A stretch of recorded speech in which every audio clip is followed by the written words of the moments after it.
What's up, guys? The Senate is back in session. Senate Majority Leader Chuck Schumer is going to be touting all the things they've accomplished, and he's going to be mentioning what is on the way here. Now, let's go ahead and dive right in so you can see for yourself what he had to say in their first session back from recess starting yesterday. He said, "When Democrats assumed the majority in 2021, I promised we would leave no stone unturned in tackling the biggest challenges facing our country. 20 months later, Democrats have delivered on our promises. We promised to lower costs for the American people in the wake of crippling inflation. So we passed the Inflation Reduction Act to reduce energy costs, reduce healthcare costs, and expand tax breaks for working and middle Americans. We also promised to take on Big Pharma and lower prescription drug costs. So we passed historic legislation to lower insulin costs for seniors on Medicare cap out-of-pocket expenses and empowered Medicare to finally be able to negotiate drug prices. This is for the first time ever long sought after by many Congress accomplished by this. We promised to take on entrenched oil interests and get tough on climate change.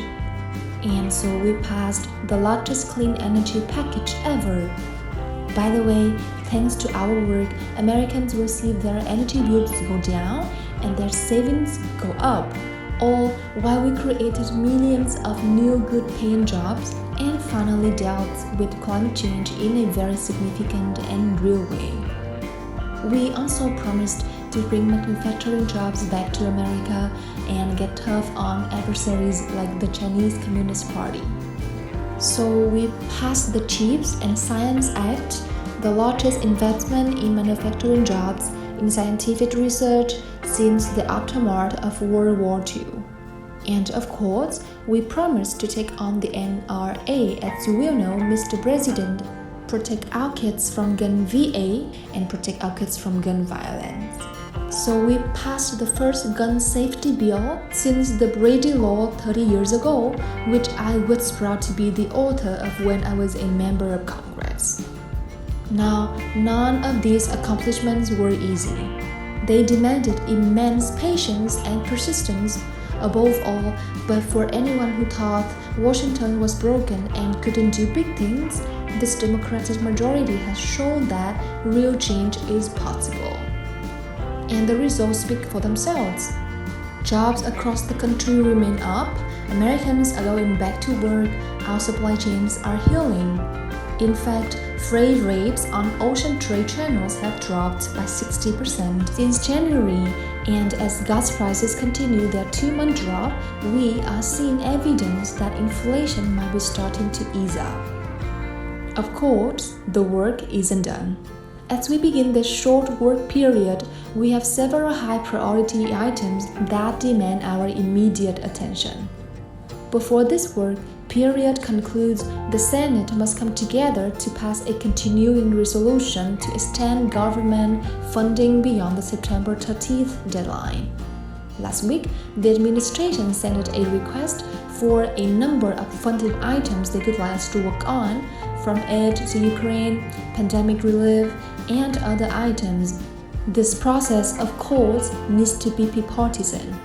Democrats are going to work in good faith to avoid even a hint of a shutdown. And it is my expectation that our Republican colleagues will do the same. We also work this month to confirm even more of President Joe Biden's judicial nominees.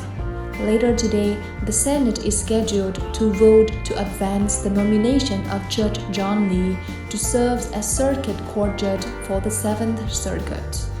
If confirmed, Judge Lee could make history as the first Asian American judge to sit on the 7th Circuit, joining the proud company of other Biden nominees who are making our courts fairer and more representative of our great country. A graduate of Harvard and Harvard Law School, Judge Lee was unanimously confirmed by this chamber a decade ago to serve as a district judge. In his time on the bench, he's proven himself to be impartial, fair-minded, and committed to the rule of law. Judge Lee will be the first of many judicial nominees that we will advance this month and beyond. Because now more than ever, the Senate must make judicial confirmations a top priority. We have a lot of work to do in the Senate to keep improving the lives of the American people. So in the coming weeks, let us continue with the same vigor, the same determination, and the same persistence that has made this one of the most productive Senate sections the Senate has seen in a long, long time. Finally, I want to say a few words on another monumental development that happened over the August recess: student debt cancellation. For the past 2 years, I've repeatedly stated that with a simple flick of a pen, President Biden could lower costs for millions of Americans by canceling their student debts. Everywhere I go, student debt is always front of mind for many of my fellow New Yorkers, as it is for millions across the country. There are many who don't have student debts, many, but for those who do, it's deep. This is not just one of 10 issues, this is an issue that really bothers them and motivates them to have to wake up in the middle of the night saying, how am I going to make that $400 payment next month? When my salary didn't stretch that far, what am I going to cut out of my life? Well, with that long-awaited flick of the pen, President Biden gave tens of millions of Americans a new lease on life by canceling significant amounts of student debt. To President Biden, I say thank you for listening to our calls. Thank you for taking action. The President's decision will make it easier for millions of Americans to finally pursue their own American dream. Whether that means making that down payment on a house, or buying that new car, opening a business, or saving for retirement, it will help close the racial wealth gap that still holds far too many Americans back.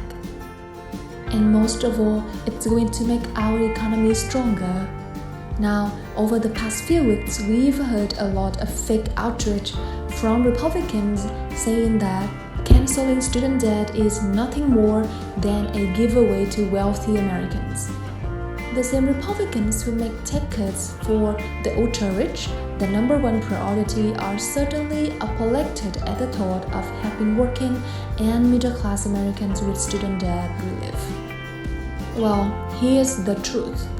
I say to my Republican colleagues that among borrowers who are no longer in school, 90% of the debts cancelled will go to those earning less than $75,000 a year, the opposite of the tax cuts that Republicans pushed for, where the vast majority of the money went to the top 1% in the top 10%. So let me repeat that.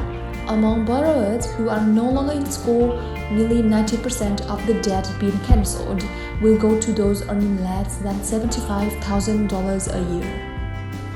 And let's not forget that a majority of student loans are held by people whose families have zero net worth. That's why the greatest help will go to those with the greatest need. Pell Grant recipients, which for the most part come from families making under $60,000 a year, will have up to $20,000 of the debt cancelled. So rather than helping the privileged few, canceling student debt is going to lift off Americans from all walks of life. Students of color, poor Americans, and children of immigrants working in the middle-class families struggle to either get into the middle class or stay there. So again, I thank President Biden for taking action. And I also want to thank champions like Senator Warren, who has been such a great partner in this activity, Senator Warnock and Representative Presley, who joined with me and called for the President to take this step. They have all been great partners in the effort, and I'm glad our efforts finally began to pay off. I yield the floor and note the absence of a quorum. So there you have it, guys. Thank you so much for joining me, and I will catch you in the next video.